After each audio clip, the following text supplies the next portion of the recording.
Está aqui ao meu lado, começo a conversar com ele a partir de agora, o advogado Moisés Reis. Jornal da Fã. Entrevista. Muito obrigado por sua paciência e presença aqui nos estúdios da Fã FM. Bom dia, Moisés. Bom dia, Narciso. Eu que agradeço o convite, a todos os ouvintes da Fã também, cumprimento e estou à disposição. Doutor Moisés, muitas pessoas têm enviado para a gente inúmeras mensagens com relação a dificuldades em compras online.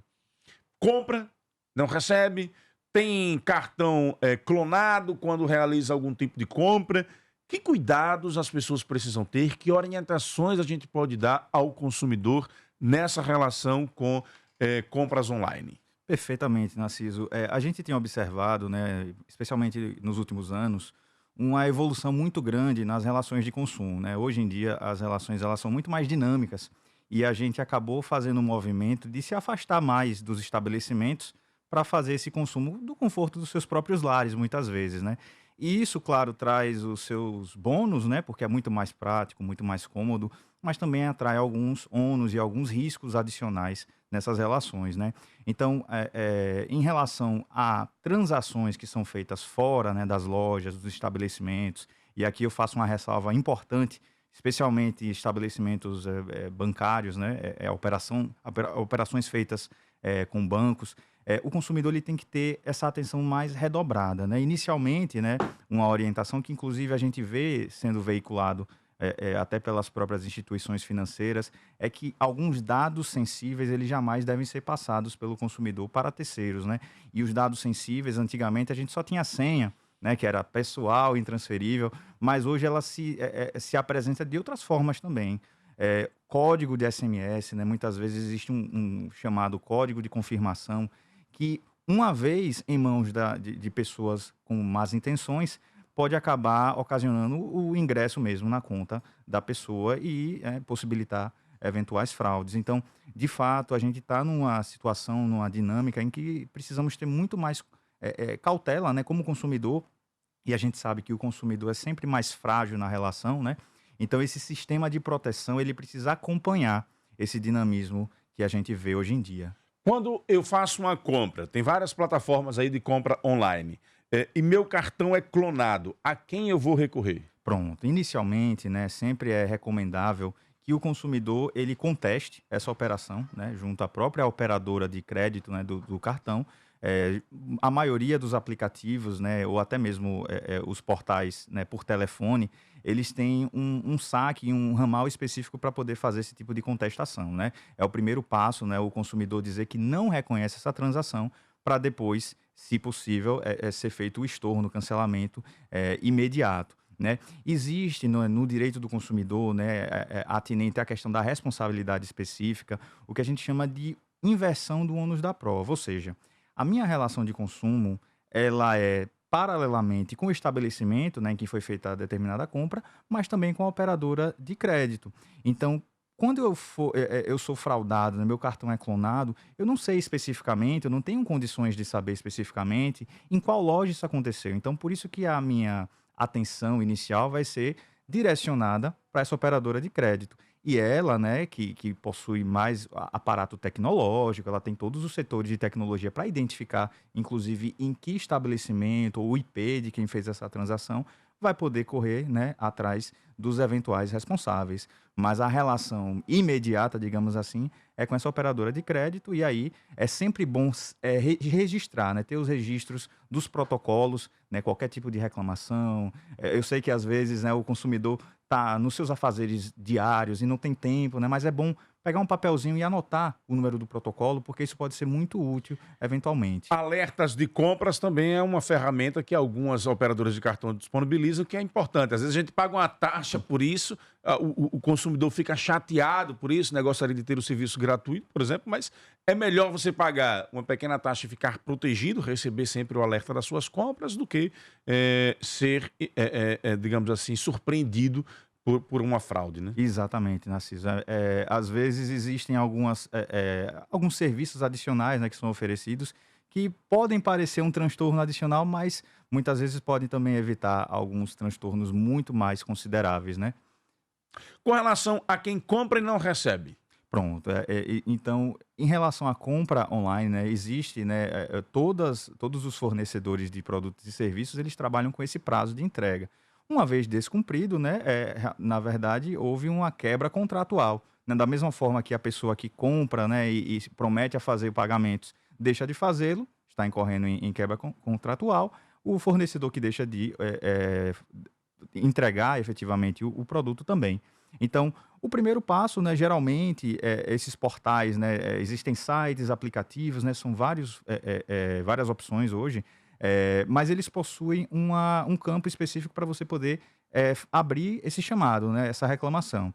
E aí, uma vez descumprido, né, o consumidor ele tem o direito objetivo de receber o seu produto. E às vezes, Narciso, até mesmo não é a questão de não entrega, mas a entrega de um produto diverso, que também é um tópico muito sensível, né? Porque muitas vezes a pessoa que comprou um produto, ela estava efetivamente trabalhando com a expectativa de receber esse produto. Independentemente da característica, se for um modelo mais moderno ou menos moderno, o direito de receber aquilo que foi efetivamente pactuado é de natureza objetiva. Então, é preciso sim fazer esse chamado, né? Mais uma vez, a gente sempre recomenda, né? Quanto mais provas a gente tiver, né, dessa falta na prestação do serviço, mais importante para o consumidor, porque ele vai poder pleitear da melhor forma, né? Inclusive, muitas vezes, administrativamente, ele consegue ter o seu reparo, cancelamento na compra, muito embora não esteja satisfeito ao final, mas pelo menos consegue mitigar, né, esses prejuízos, esses danos, né? Estamos conversando aqui no Jornal da Fã com o advogado Moisés Reis, na pauta Direitos do Consumidor em Compras Online. Mandaram um abraço aqui para a Suzana, lá no Jardim Esperança. Ela está cobrando aqui a implantação de um ponto de ônibus na Rua da Feira do Jardim Esperança. Já repassamos aqui para a Prefeitura, viu, Suzana? Para que eles possam tomar as devidas providências. Ela, inclusive, manda a imagem aqui das pessoas aqui à beira da calçada, aguardando o ônibus, utilizando da sombrinha. Não tem ponto de ônibus. Calçada curta também.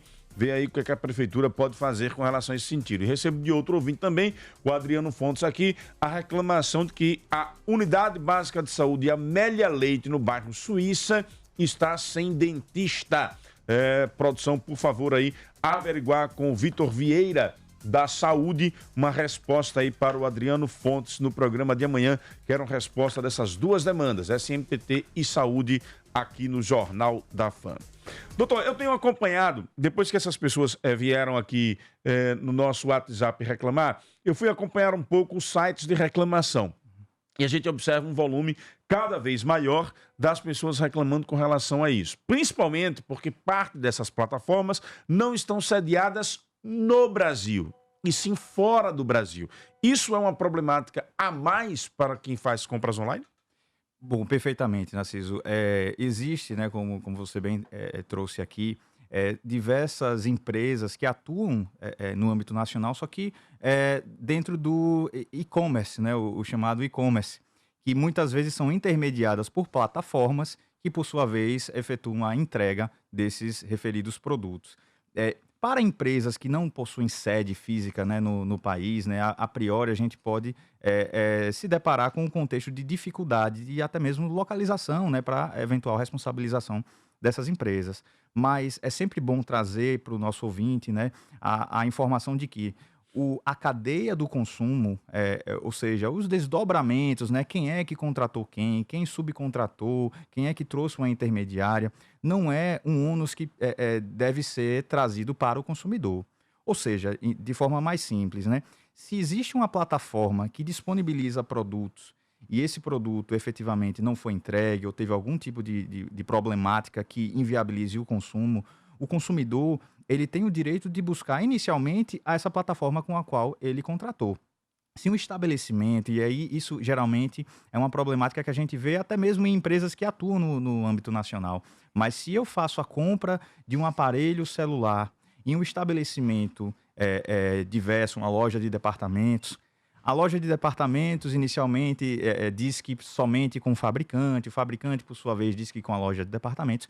Essa é uma discussão que a gente, em termos jurídicos, a gente chama de direito de regresso, né? A empresa vai buscar com a outra, que efetivamente foi responsável, o ressarcimento, mas o consumidor ele tem o direito de buscar quem está mais próximo, até para não dificultar o seu acesso à justiça, né, e a resolução do seu problema. Então, essas plataformas, via de regra, elas são responsabilizadas pelo conteúdo que é disponibilizado. Inclusive, porque, veja, é uma questão contratual, comercial, né? A plataforma optou por contratar com uma empresa que eventualmente não tem solidez, que eventualmente não tem uma atuação ostensiva no âmbito nacional, que pode eventualmente trazer problemas. E isso não é uma coisa nova, porque, por exemplo, você tem hoje essas plataformas que ganharam, que estão no momento de boom, né? Que são plataformas que estão na China, enfim, que estão fora do país, mas nós já temos aqui no Brasil há algum tempo sites de compras de grandes empresas, Casas Bahia, Magazine Luiza, Americanas, que terceirizam a venda de alguns produtos. Então, quer dizer, elas é quem são responsáveis caso eu tenha algum problema. Exatamente. O consumidor ele pode instá-las a poder apresentar sua defesa, né, em eventual ação judicial, e essa responsabilidade para terceiros, né, é uma discussão, digamos que alheia. Né? O que importa inicialmente é resolver o problema de consumo. Outro problema, doutor Moisés, é golpes. As pessoas terem o cuidado, muitas vezes, na internet, aparece lá o anúncio de uma promoção. Por exemplo, essa semana eu vi uma pessoa reclamando que entrou num golpe de passagens daquele portal de compras 123.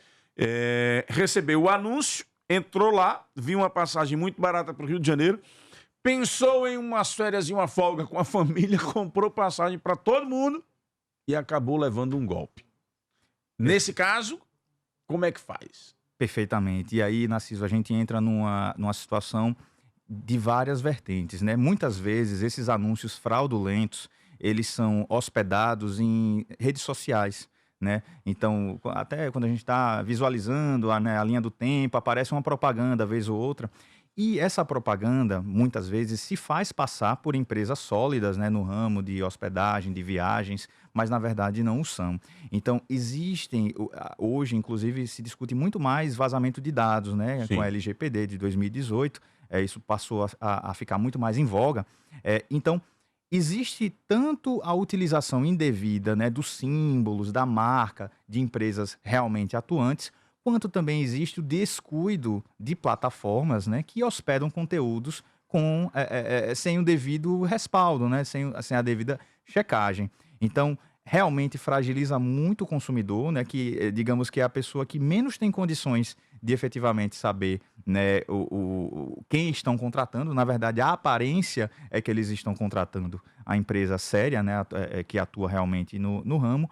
Mas, de qualquer sorte, né, em que pese realmente seja um ônus que não pode ser suportado pelo consumidor, existem algumas cautelas adicionais que todos nós, né, enquanto consumidores, né, podemos tomar. Né? Uma das medidas é observar sempre o link que traz o referido conteúdo. Né? Tem lá, geralmente, um site. E aí, muitas vezes, esses sites fraudulentos, eles trocam uma letra, eles colocam um número. Então, existem alguns elementos que a gente consegue identificar. Você consegue identificar na hora de acessar. Exatamente. E o principal, pois não. Na hora que, se for o site oficial, por exemplo, um site de passagens, comprei a passagem no dia do embarque, sou surpreendido com um problema. É também direito do consumidor? Perfeitamente. Inclusive, um dos mais corriqueiros, infelizmente, né? Nós vemos, assim, diariamente problemas, né, no ramo de transporte aéreo, né?